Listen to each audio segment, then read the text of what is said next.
we are here in Uniontown, Alabama, talking about this stanky smell that people are experiencing, as well as talking to citizens. I hope you enjoyed tonight's show and this beautiful view behind me in great Uniontown, Alabama. Thank you for watching and peace. Well, the kingdom is my business, but now this right here is personal. Kingdom is my business, but now this right here is personal. Kingdom is my business. Welcome to Portia Takes On the Blackbird. I am in Uniontown, Alabama, sitting here with a fighter, someone who is taking a stand against big corporations, as well as taking a stand for the community in which he loves. And you are Esther Calhoun. Miss Esther Calhoun. Miss Calhoun is a native of Uniontown. How long you been in Uniontown? I was raised in Uniontown. Born and raised, went to Hatch? I went to Hatch for a little while, but Okay. then I graduated at Keith. Oh, you went to Keith High School. Keith Okay, High all right. Shout out to Keith High School. Shout out Yeah. to Keith. All right, what year was that? 1980. Oh, 1980. Okay. Well, good. Well, I wasn't even thought of yet. But hopefully, you know, that next year I came on in that thing. I came on in there. All right, well, we're very happy that you're sitting down with us talking about some of the issues that the community has been discussing about the smell. That smell, that stinky smell when you pull up in Uniontown is a horrible smell. It's worse. To me, it's worse. If you ever been to Meridian from Demopolis and you get down there by Gulf State and to the Rock-Ten area, and that smell, to me, it's worse than that. Yes, it's worse than that. It's worse than that. Yeah, especially when it gets hot, it's worse than that. It's two kinds of smells though. There's the lagoon smell, which is an outhouse smell, and there's the cheese plant smell, which is like a holy smell. So it's both smells at the same. Different times when the wind blows. Depends on what side of town you're on. That is crazy. Yes, it is. So why isn't anyone trying to do anything about it? Well, a lot of people been trying to do things about it, but what you know, the number one problem is ADM. ADM is not helping us. That's our state government. Right. Yeah. Well, why wouldn't they help? Well, you know, this is one of those towns. Have you realized this problem with the lagoon and stuff like that been going on since '92? They look at the problem, but they still allow it to happen. They're allowed to happen. One of the main things that someone mentioned was the reason why they're not going to close it is because the cheese plant is one of Uniontown's biggest employers. Okay, no, I don't think that many people are working at the cheese plant. But the thing about it is, what does the cheese plant give the city? Right. We deal with the stink, but guess what? Where the money's going. Okay. But we don't need a stink. I mean, we need to enjoy our air. We should have clean air. That's correct. Clean water, clean everything. Everybody deserves that. This town deserves that. We don't need a stink. You know, I think he should do something about that stink though, because having that stink go on, and especially when it gets hot and the wind is blowing, you can't even take care of your garden. You can't be outside barbecuing, and guess what? When you got your family members here from out of state, they're going like, "Ooh, what's that? Won't y'all do something about it?" What about the EPA? Have anybody ever reached out to the EPA? EPA's been down here, take tours and everything. They take the tour and then what? Nothing happened. Nothing happened with nothing. EPA, Environmental Protection. I know. Oh yeah, for those who don't know what EPA is, absolutely. So you mean to tell me ADM know about the problem? Yes. The EPA knows about the problem, and yet nobody has addressed this issue other than talk about it. What about the Justice Department? Has anyone ever contacted? Because I'm reading this book and I'm doing it for my dissertation. I'm getting my master's, and one of the things that they talk about is how companies such as the cheese plant and the landfill, that we're not going to discuss tonight, but we're going to stay on topic with the cheese plant, target communities like this because they're heavily populated with poor people, minorities, and they target this area to do those things. Why do you think that they put that in the center of the hood? Like, the cheese plant is in the middle of a neighborhood. The reason why they put these environmental injustices in these different places is because the lack of education, the lack of internet, and you have to do so much if you want to go before the ADM. You know, you got to do a presentation, you got to go do all this writing, you got to do all these sending in reports.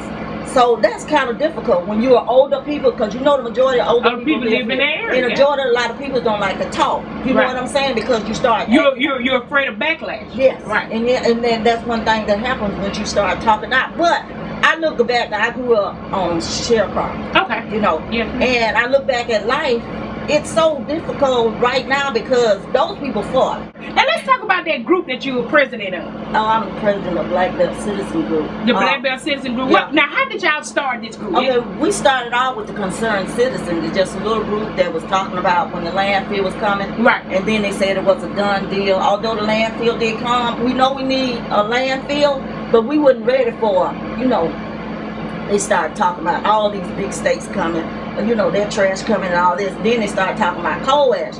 And then everybody know coal ash is hazardous, but then, I think they made the mistake of not thinking we was educated enough to know that it was hazardous in Kingdom, Tennessee, where the white people were. Right. And it gets down 300 miles down here. And I grew up around people that inherit their property. That's why I fight so hard, because I believe a lot of people inherit their property from their family, and now they got it. Now this is another way of crippling people for them not to have their property no more. That's hardship. I mean, it's already hard enough. You got to work. You got to work to try to keep your lights and stuff on.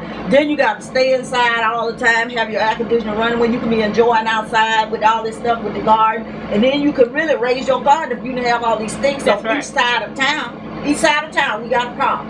If it ain't the cheese plant, it's the lagoon. The and if it ain't the lagoon, it's the landfill. If it ain't the landfill, it's the catfish plant. If it ain't the catfish, it's the stockyard. On each side of town, we have this problem. But you got to think back, a while back, town was booming. Right. Uniontown had it going on. The steel mill, all these things. So I want you to take the time right now to look in that camera and tell, members of the Justice Department, the EPA, ADM, anyone that you can reach at this moment and say what to them about what you have experienced here in this area. I have experienced poverty. I have experienced environmental injustice.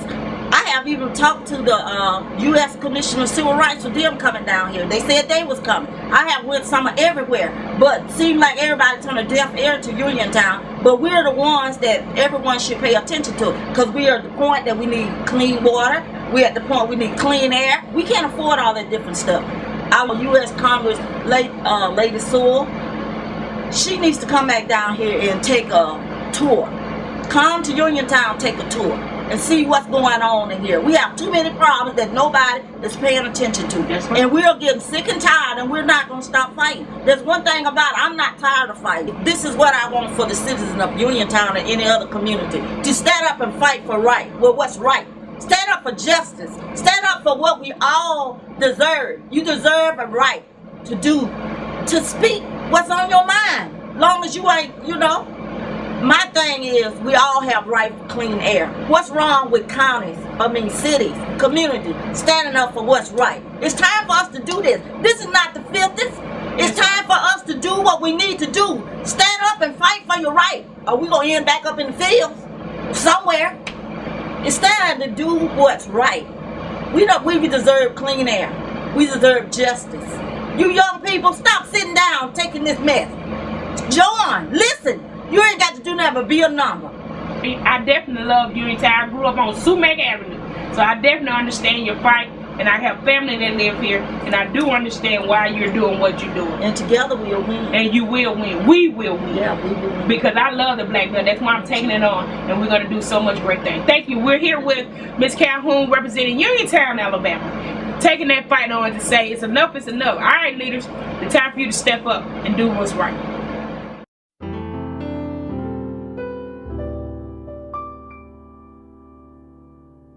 Tis so sweet to trust in Jesus, just to take. Hello, and we are back with Portia Takes On the Black Belt. We are here still in Uniontown, so we haven't left Uniontown, but we're here with a familiar face to the community, Mr. E. How you doing? Doing great. How are you? I'm doing fine. Now, how long have you been in this area? Here at this spot, 21 years, all total 31 years. 31 years, so a long time, my lifespan. You've been here in the Black Belt, so that's a good thing. You have a beautiful home here. I'm very familiar with your family, good people, good cooking. I like y'all fish fry y'all do for your family reunion area. I look forward to it. Always welcome. Yes, sir. Yes, sir. Now, one of the things, we were talking earlier about, different issues, environmental issues, and toxic community that's here in Uniontown. What are your take on can you put everything together, or do you have to separate things one by one? What do you think? With all that's going on, separating things one by one is better. It's so much injustice that it's difficult to determine which way to turn. Yes, sir. You have a fight here, and you have a fight over there, and there's a couple fights waiting for you. So it would be better if I do it one by one. If EPA and or ADM come to you tomorrow and say, Mr. Eaton, what issue is more important than all of them that you want us to take over today? Which one would that be? If that is possible. If that is possible. Yeah. I guess number one would be take away the coal ash. Okay. Don't bring any more here. And number two would be fix this sewage problem that Uniontown has. And everything else I think will kind of follow. But being kind of bold on the official side, what they are not made to do, they won't do. Right. So why do you think it's been stagnant? The whole situation, why has it been stagnant? That's beyond me. Right. Our officials have been less than what they should be. Yes, sir. It's so many things that they could do for the city that they are not putting forth the effort to do that. All that effort goes toward the wrong things, like the sewage issue, the cheese plant, the odor from the cheese plant. They are not putting forth on the ground effort to solve those problems, but they're accepting grant money for new police cars. We don't need police cars. We need help with making the area better for the citizens and not just for looks. When you talk about the police car situation and getting that money for that, why do you feel that they feel like they want the appearance? Most of the time, people who want something will work to have something. Yes, sir. Yes, sir. If they don't care or don't want anything, then they do nothing. And that's the efforts I see here. You can't have city officials that have been part of the board for 20-something years, and there's nothing that I could look at and attach the name to it. You should be able to attach a name to every single thing that has been done here in Uniontown for the good. Right. In other words, if there's a progress, if there's some type monument put up, then you can attach a name to it. So and so is responsible for this, and I think we'll be in a whole lot better place. Right. I think so too, because when you look at just mentioning what you just said, you look at our community as the Black Belt as a whole. Looking at the striving cities in the Black Belt, and you've been here 31 years. Can you name one prospering city led by an all-black commission, all-black city council that are striving in the Black Belt? Can you think of one? In the Black Belt? In the Black Belt. I don't want to put you on the spot, but can you think of one? I'll just simply say no. Exactly. Okay. Now, do you think the city officials don't know how to attack this issue?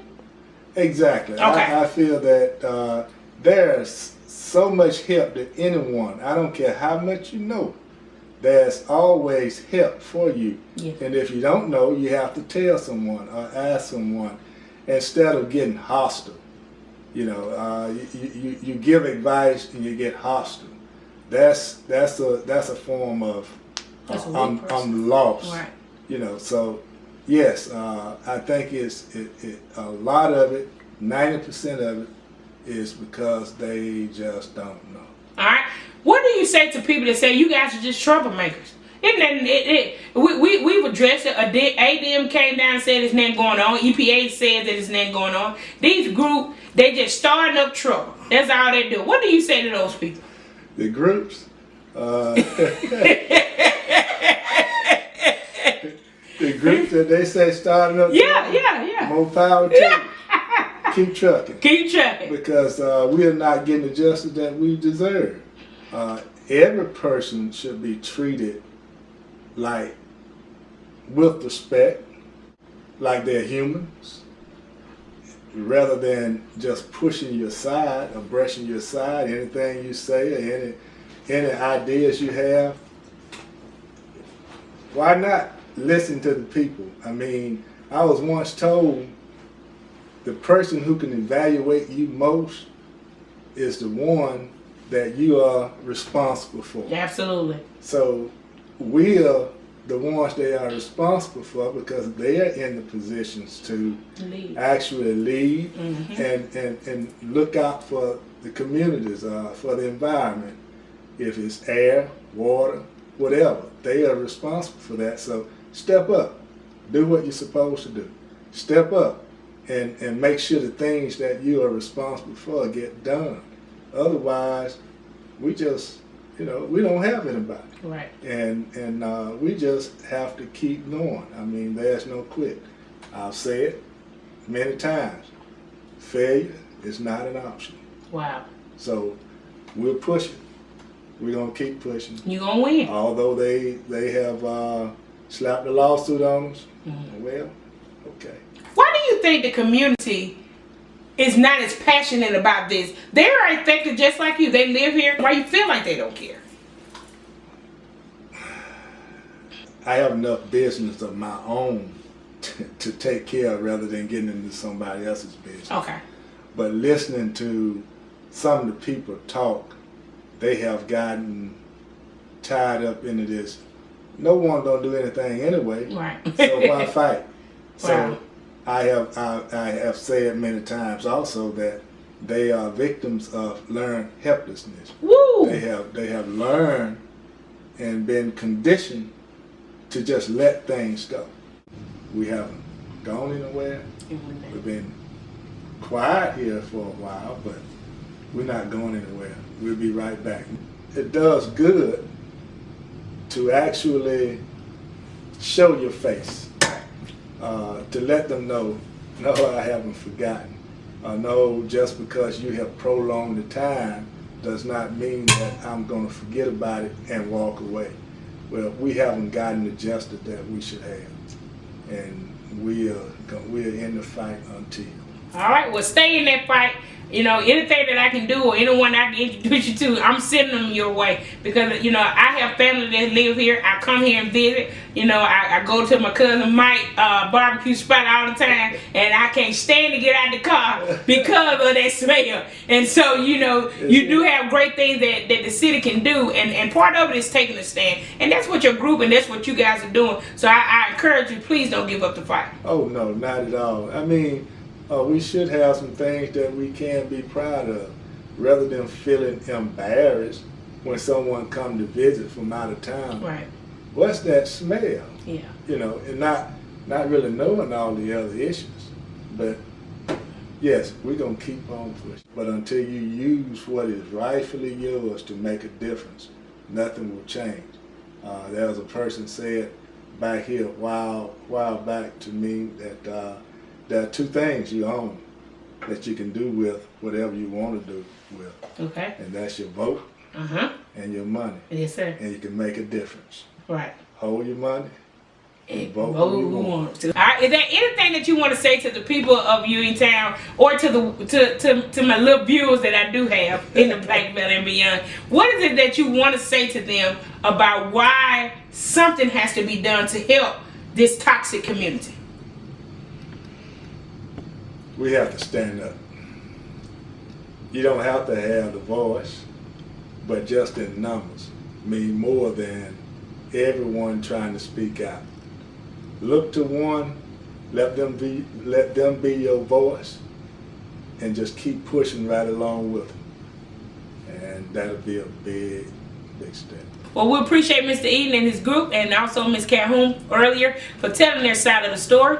We're going to come back again, and this time we're going to come back with some politicians and hear what they have to say. And together we're going to come up with some real solution. Porch Takes on the Black Belt here in Uniontown, Alabama. Thank you for watching. All right.